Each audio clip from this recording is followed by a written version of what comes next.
আমার স্ত্রীর বয়স কম থাকায় সে আমায় সবসময় দূরে দূরে রাখত। আমি তার ব্যবহার আচরণে আমি খুব কষ্ট পেতাম। আমি তার স্বামী হয়েও তার রুমে আমার জায়গা হতো না। এর চাইতে বড় কষ্ট আর কি হতে পারে? আমি বিয়ে করেছি 6 মাস হবে, অথচ তার সাথে আমার পর্যন্ত কিছুই হয়নি। আমি আমার স্ত্রীকে বলতাম, তুমি এমন করছো কেন? যদি আমাকে পছন্দ না হতো তাহলে আমায় বিয়ে করলে কেন? একদিন আমি অফিসের কাজে ব্যস্ত ছিলাম। আমি বাসায় ফিরলাম রাত 12টার সময়। আমার স্ত্রী আমায় বলল, আজ একটা খুশির খবর আছে। আমি বললাম, তুমি তো বলো তোমার কি খুশির খবর? আমার স্ত্রী বলল, আমি মা হতে চলেছি। আমি আমার স্ত্রীর মুখে একথা শুনে মনে হলো আকাশটা আমার মাথায় ভেঙে পড়ল। কারণ আমি তো তার সাথে কিছুই। এটা আবার কিভাবে সম্ভব? আমি সেই রহস্যটা জানার জন্য আমি আমার স্ত্রীর পিছু লাগলাম। তারপর আমি যা দেখেছিলাম তা শোনার পর বন্ধুরা, তোমরা অবাক তো হবেই, সাথে মাথাটা গরম হয়ে যাবে। আসলে ঘটনার সূত্রপাত কিভাবে তা এবার বলেনি। আমি জিসান রহমান, পেশায় আমি একটা বড় কোম্পানির ম্যানেজার। সারাদিন অফিসে কাজের চাপের মধ্যে দিয়ে কাটাতে হয়, সেহেতু বাসায় খুব বেশি থাকা হয় না। এর মাঝে আমার স্ত্রী রোহিত একজন মডেল। ওর বিভিন্ন কাজ থাকে শ্যুটের জন্য। আমরা এক প্রকার ব্যস্ত কাপল যারা নিজেদের কেরিয়ার নিয়ে সব সময় ব্যস্ত। রোহিতের সাথে আমার দিনে দেখা হয় মাত্র 2 বার, একবার সকালে আরেকবার রাতে। মাঝে আমাদের টুকটাক ফোনালাপ হলেও দেখা হওয়ার সুযোগ নেই। এভাবেই আমার বিবাহিত জীবনের সংসার চলে। তো এমনই এক সকালের কথা। আমি নাস্তা সেরে অফিসে চলে যাই।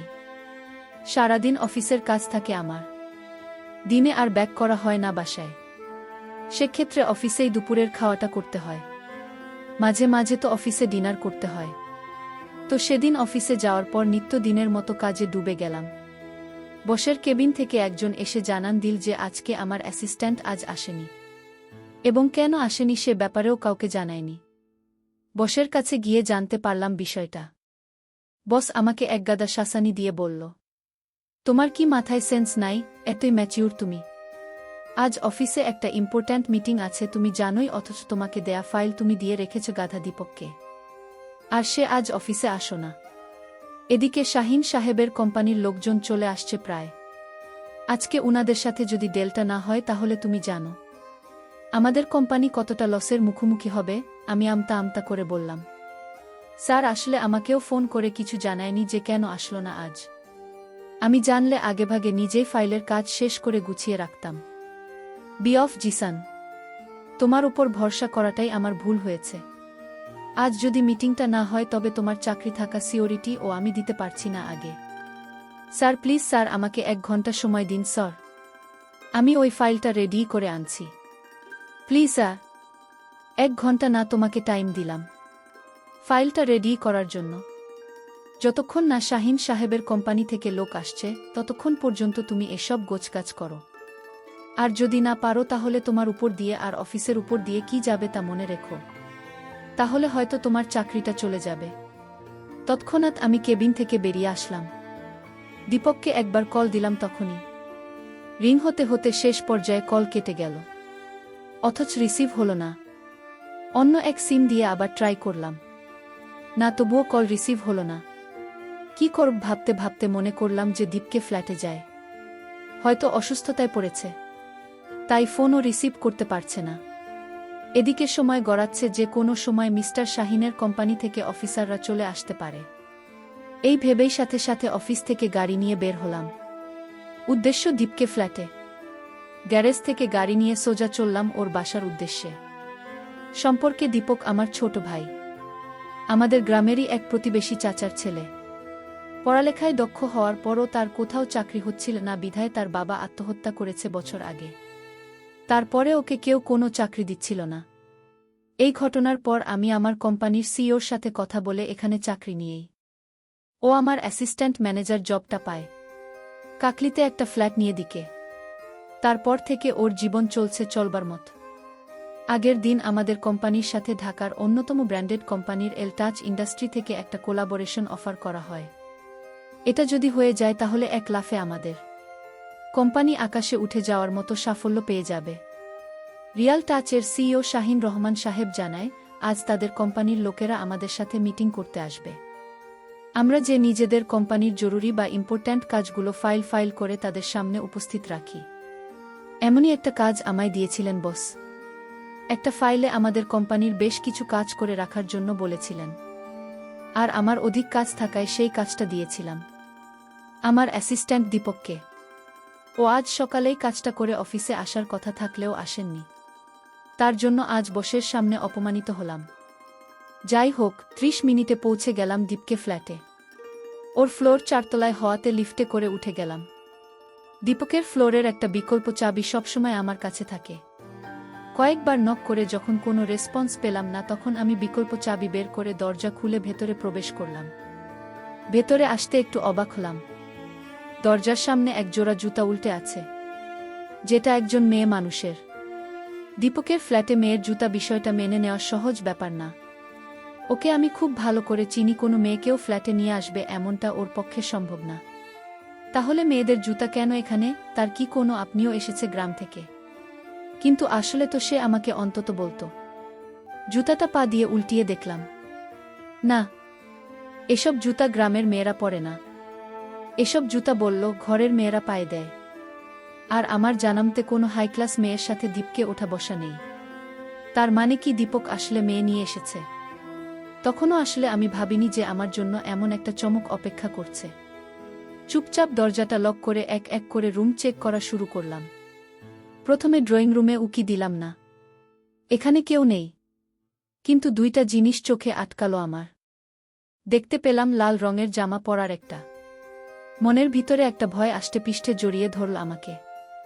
এক মুহূর্তে দীপিকার প্রতি আমার বিশ্বাসটা চুরচুর করে ভেঙে গেল। বের হয়ে বেডরুমের দিকে পা বাড়ালাম।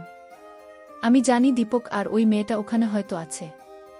ভাবলাম যে তাদেরকে আমি দেখতে চাই, এখানে কি করছে এই ভেবে দরজার কাছে এসে দাঁড়ালাম। সামান্য একটু ধাক্কা করে নিলাম দরজাটা। সেই অংশে চোখ লাগিয়ে ভেতরে দেখার জন্য উকি দিলাম। কিছুই দেখতে পেলাম না। ভাল হতো বিছানার এক পাশে কাউকে দেখা যাচ্ছে। সাহস করে দরজাটা আর একটু খুললাম। দরজা ঠেলে দিলাম যাতে আমি রুমের ভিতরে সহজে ঢুকতে পারি। এবার ভেতরে গেলাম, যা দেখলাম, ব্যাস এটুকুই যথেষ্ট ছিল আমার জন্য। চোখের চাহনিতে এমন দৃশ্য দেখে ফেললাম যা হয়তো কোনো পুরুষ কোনো দিন দেখতে চায় না। দীপকের রুমে আমার স্ত্রীকে দেখতে পেলাম, তার গল্প করছে। এখানে আমার স্ত্রী কি করছে তা নিয়ে ভাবতে লাগলাম। দুজনের মাঝে খুব ঘনিষ্ঠ মনে হল। বুঝলাম যে তারা এক অন্য জগতে চলে গেছে। মাথাটা আমার চিঠি দিয়ে উঠল। তখনই যেন মাথা ঘুরে পড়ে যাব এমন অবস্থা। ওরা দুজনই এক পাশে তাকিয়ে ছিল বলে আমার দিকে হয়তো খেয়াল করেনি। দরজাটা আস্তে করে বাইরের দিক থেকে টেনে দিয়ে বাইরে চলে এলাম। আমি তখনও বিষয়টা মানতে পারছিলাম না। দরজার পাশের দেয়াল ঘেঁষে বসে পড়লাম। তখনই মাথা ফেটে যাচ্ছিল যন্ত্রণায়, এই যেন মাথাটা 2 ভাগ হয়ে যাবে। ঘড়ির দিকে তাকালাম। প্রায় 1 ঘন্টা পার হয়ে গেছে অফিস থেকে বেরোনো। এক মুহূর্তে সেই দৃশ্যটা ভুলে যাওয়ার চেষ্টা করলাম, কিন্তু পারছিলাম না। আমার স্ত্রী এমন হতে পারে মানতে পারছিলাম না কোনোভাবেই। তবুও নিজেকে অনেক কষ্টে মানিয়ে দীপকে স্টাডি রুমে গেলাম। শয় বইয়ের মাঝে ওই ফাইলটাকে খোঁজার চেষ্টা করছিলাম। প্রথমে খুঁজে না পেলেও এক সময়ে সেটা খুঁজে পেলাম। বের করে দেখলাম যে ভেতরকার কাজ শেষ করে ফাইলটি রেডি করে রেখেছে। দেরি না করে ফাইলটা নিয়ে বাইরে বেরিয়ে এলাম। দরজা দিয়ে বের হতে যাব। এ সময় রোহিতের কথা অনেক বেশি মনে পড়ছিল। তার সেই দৃশ্য আমার চোখ থেকে কিছুতেই পড়ছে না। শেষবারের মতো আরেকবার দরজাটা আলগা করে ভেতরে উকি দিলাম। আমি ভাবলাম তারা কি করে সেটা আমার জানতে হবে। তার আগে আমার ফাইলটা অফিসে নিয়ে যাওয়া খুবই জরুরি। দেরি না করে বের হয়ে আসলাম সেখান থেকে। মাথার একপাশে ব্যথা শুরু হয়ে গেছে, মনের মাঝে এক প্রকার চিন্তা জেঁকে বসেছে চোখের কোণায়। জলগুলো যে ঝরনা হয়ে রয়েছে। পাতা বন্ধ করে স্রোত বইতে শুরু হয়। পাতা খুলে দিলে রিমঝিম করে জানবে পড়ে। বসকে কল করে বললাম যে দীপক অনেক অসুস্থ, আরও কাজটা করে রেখেছে, আমি তা নিয়ে আসছি। বসে থেকে জানলাম যে তারা এখনো আসেনি। আমাকে তাড়াতাড়ি অফিসে ব্যাক করতে বললেন তিনি। চোখে জমা পানিগুলো মুছে বের হয়ে যাচ্ছিলাম ফ্ল্যাট থেকে। একটু প্রত্যাশা ছিল যে রোহিত হয়তো পিছন থেকে হঠাৎ একটা ডাক দিবে আর এসে বলবে যা দেখেছি তা সত্যি নয়। কিন্তু এমন কিছু হওয়ার সম্ভাবনা নেই। অগত্যা আশা ছেড়ে ফাইল হাতে নিচতলায় নেমে এলাম। গাড়ি নিয়ে আবার অফিসে ব্যাক করলাম। এরপর একে একে অফিসের সব কাজ শেষ হলো। আমাদের কোম্পানি টার্ন করেছে। এখন কোম্পানির অ্যামাউন্ট তুঙ্গে। কয়েকদিনের মাথায় হয়তো আমিও প্রমোশন পেয়ে যাব। এসব শেষ করে রাতে বাসায় ফিরলাম। যখন তখন ঘড়িতে 10:30।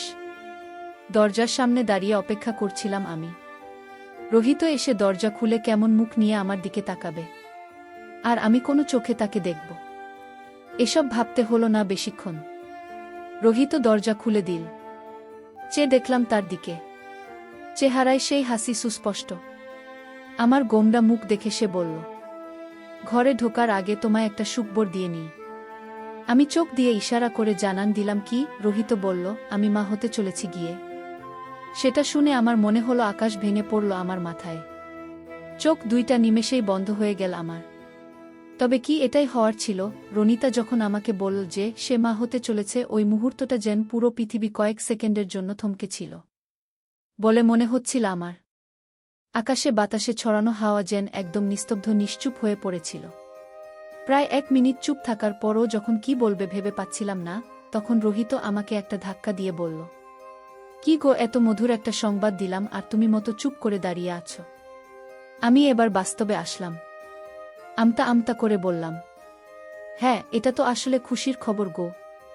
রোহিত আমার কথায় মুখটা মলিন করে পাতল। সে এখন মনে মনে প্রত্যাশা করছে যে আমি হয়তো এখন তাকে বলবো, তুমি আমায় ধন্য করলে। কিন্তু আমি বাস্তবতা জানি।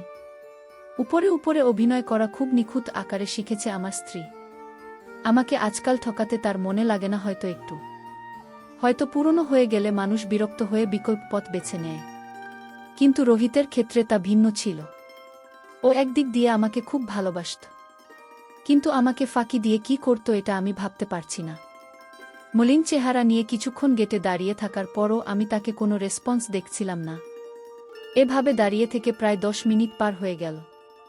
আমি বাইরে দাঁড়িয়ে আর দরজার ভিতরে দাঁড়িয়ে আছে রুহিতা। হঠাৎ লক্ষ্য করলাম পাশের বাসার প্রতিবেশীরা তাদের জায়গা থেকে আমাদের কাণ্ড দেখছে। ব্যাপারটা আমার নজরে পড়ার পরপরই রোহিত টের পেল। আঙুল দিয়ে চোখের পানি মুছে ভেতরে চলে গেল। আমিও আর বাইরে দেরি করলাম না, বিধায় ভেতরে এসে দরজা আটকে দিলাম। খেয়াল করলাম যে রুহিতা কোথায় গেল। আশপাশ খুঁজে দেখলাম কোথায় আছে ও। পরে বুঝলাম যে বেডরুমের দরজা আটকিয়ে ভেতরে চলে গিয়েছে। তখন আর দরজার কাছে গিয়ে ভেতরে কান পেতে দিলাম। বহু করে কান্না ছাড়া আর কোনো শব্দ আসছে না। বুঝলাম যে রুমটা আমার আচরণে কষ্ট পেয়েছে। হয়তো সংবাদ অনুযায়ী আমার কাছে একটু বেশি ভালো আচরণ এক্সপেক্ট করেছিল মেয়েটা। কিন্তু কি করব, যে মেয়েকে দিনের বেলা আমার ছোট ভাইয়ের সাথে না, আর ভাবতেই পারছি না। এত সস্তা ভাঙা বিশ্বাসে আইল বাঁধা। এত সস্তা না মোটেও। রুহি তার উপর অত্যন্ত রাগত হচ্ছে। আমি তো জানি আমি অসুস্থ। ডাক্তার বলেছিল আমার কোনোদিন বাচ্চা হবে না, তাহলে সে কি করে মা হয়? আমি সেটা নিয়ে অনেক চিন্তায় পড়ে গিয়েছিলাম। কি করব কিছুই ভাবতে পারছি না। আমি আমার স্ত্রীকে আর বিশ্বাস করতে পারছি না। আমি ভাবলাম কাল আমি রুহিতাকে জিজ্ঞেস করব। আমি তাই পরিকল্পনা করলাম। পরদিন অফিসে গেলাম। অফিস থেকে ফিরে এসে দেখি রোহিত রুমে নেই। আমি তাকে চারদিকে খুঁজতে লাগলাম। আমি তাকে কোথাও খুঁজে পেলাম না। আমি ভাবলাম দেখে আসি তো আমার ছোট ভাইয়ের রুমে গেছে কিনা। আমি আমার ছোট ভাইয়ের রুমে গেলাম। তারপর দেখলাম রুম ভিতর থেকে লক করা। আমি দরজায় টোকা না দিয়ে কান পেতে শুনতেছিলাম। তারা কি বলে আমি শুনতে পেলাম। একজন কবিরাজের কথায় আমার ছোট ভাই তাকে কবিরাজের পানি পড়া দিচ্ছে। আর সেটা আমার স্ত্রীকে আমার ছোট ভাই নিয়ম করে খাইয়ে দেয়। এতে নাকি আমার স্ত্রী মা হবে। আমি তাদের এই কথা শুনে বুঝলাম আমার স্ত্রী কোনো পাপ করেনি। তাহলে কি আমি তাদের কথা ভুল ভেবেছিলাম? আমি দরজায় টোকা দিতেই তারা দরজা খোল আর বলল, ভাইয়া তুমি যা ভাবছ আমাকে আর ভাবিকে নিয়ে তা ভুল। কবিরাজের শর্ত ছিল যেই পানি পড়া তাকে তার স্বামীর ছোট ভাই খাওয়াতে হবে। তার স্বামী যেন দেখতে না পায়। যদি দেখে ফেলে তাহলে কোনো কাজ হবে না। পানি পর আর কোনো মূল্য থাকবে না। আজ সে কবিরাজের চিকিৎসায় সে মা হতে চলেছে ভাইয়া। আমি তাদের কথা শুনে চোখের পানি ধরে রাখতে পারিনি। কারণ আমি আমার স্ত্রীকে আমার ভাইকে সন্দেহ করছিলাম। তারা তো আমার উপকার করেছে। প্রিয় বন্ধুরা, গল্পটি ভালো লাগলে অবশ্যই কমেন্ট করে জানাবেন। আর নিয়মিত এমন আলাদা স্বাদের গল্প শুনতে ভিডিওটিতে লাইক এবং চ্যানেলটিকে সাবস্ক্রাইব করে সাথেই থাকুন। আর হ্যাঁ, নোটিফিকেশন বেলটি অল করে রাখবেন, যাতে পরবর্তী গল্প সবার প্রথমে আপনাদের কাছে পৌঁছে যায়। ধন্যবাদ বন্ধুরা, ধন্যবাদ সবাইকে।